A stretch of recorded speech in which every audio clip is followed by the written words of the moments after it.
Hello, my dear ones. Today's episode is dedicated to Mother Nature, and I just found an altar made of stones, and I'm totally, absolutely digging it. And I'm just back from the swim. And what I wanted to talk today about is connection and disconnection.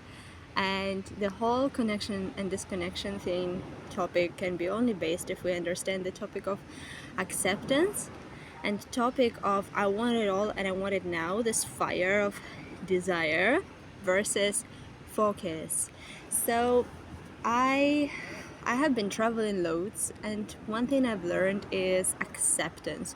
So accepting the reality of it is what it is, and many people have it developed and many people don't have. I didn't. So accepting the reality as it is, then desiring something, and then I would spread myself so thin. I would run after agencies, meet people, network, trying to get, and then I completely did not know where I was in that.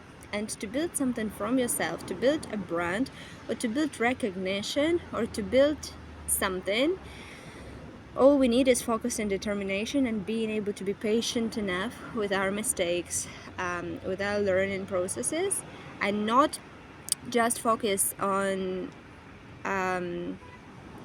not just accept the good stuff.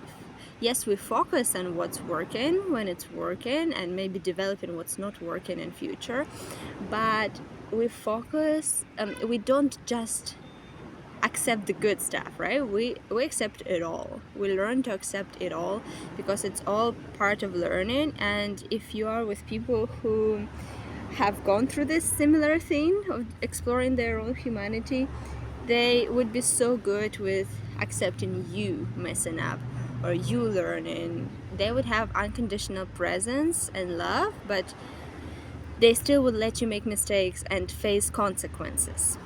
And I've learned it, I've learned it, that the commitment thing is really important. Which brings me to the next step, feeling connected versus disconnected. And then we will speak about beliefs and how they weave into this.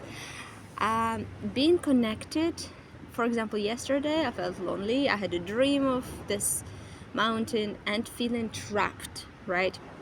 And that meant that I just trapped a part of my fucking self and gave the power and blame to someone else, because I thought that, for example, getting a job meant for me to be trapped, meant to be a slave, right? As opposed to having an opportunity to develop myself, having an opportunity to meet people, having an opportunity to shine. I became so angry with that whole job concept again, which is wrong. Just saying, it's not right. The jobs can be an amazing thing, and probably is an amazing thing in most cases, because it helps us understand how this world works, to which we gotta learn to be open and grateful. And if a job doesn't work, at least it's important to try and then wait, and then if it doesn't work in a while, quit. No one can keep you as a slave, but not at first. So learning to communicate there. But in terms of communicate with yourself and others, and listen to yourself and others, which is a practice, and I share many practices in my SoundClouds, YouTubes, Instagrams. And so connection. For example, I'm lonely. Which part of me am I disconnected from? My radiance. Damn, I'm not letting myself be radiant. Fuck, am I blaming someone else? Then, after that, money. What is my relationship to money? Am I connected to money? Am I wanting money? Am I inviting money? Do I feel like, what is money for me?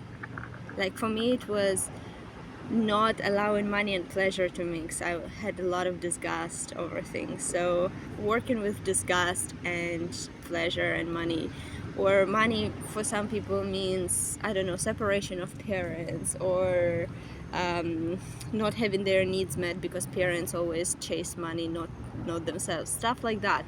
But whatever happened in childhood, it's up to us to fucking fully take responsibility of everything that happened to us when we grow up. That's the only way. There is no other. Because everything else is outsourcing and sending energy away, as opposed to being in our core and finding the blessing, which brings me into noticing. So when we're connected to something, like for example, if you had certain patterns, you would only see men who are not good for you and be attracted to them. You would not even notice good men. So same with money. Do we notice? And to notice, we need to learn to empty ourselves of the shit, empty ourselves of limiting beliefs about ourselves and the world, and learn to question beliefs. For example, am I alone? Does the world really hate me?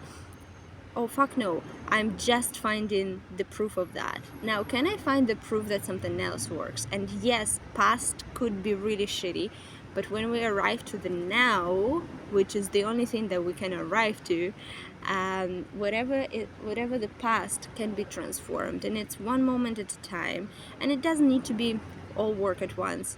This work, like I said before, takes patience, takes dedication, takes loads of grace, kindness, and gentleness while being with yourself. Takes rooting in grace, takes rooting in abundance as opposed to scarcity, and takes just fishing those things out, and takes asking for help and for people to work with us. Takes taking risks. And sometimes we take a risk and then we sabotage and there is a setback. So we build up the new foundation slowly. We learn to do things slowly, and it works out. This is why consistent praise, love, and acceptance around us is really important. Like what people are around us. Are they bringing us back? How do they talk to us? Obviously they talk like that to themselves, but it's really important to surround yourself with the right people. Fuck yes. Which is the last point, and it's questioning beliefs.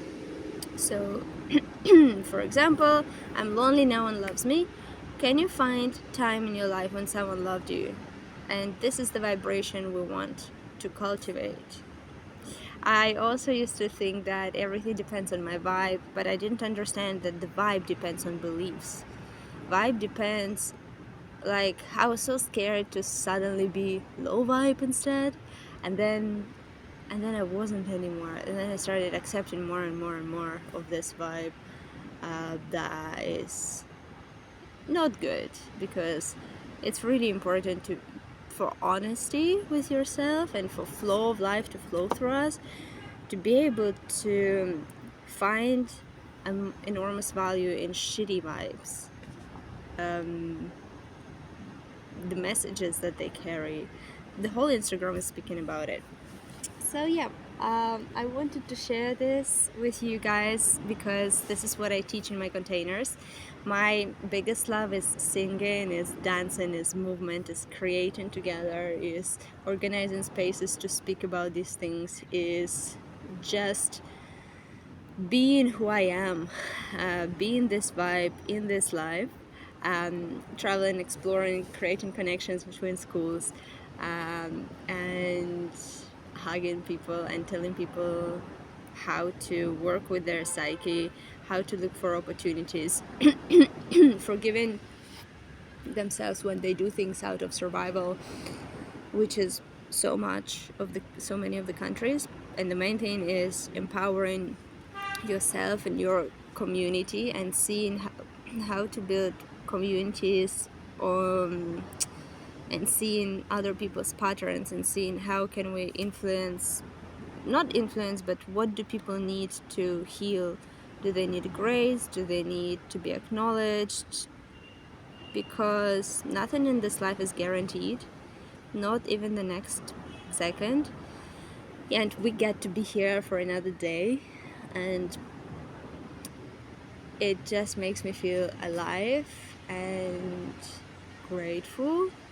But at the same time, there is another side to that, which is rush, and we don't want to rush, because at the same time, what is, and I'm leaving you with this question, what is bigger than life or death? Thank you for listening.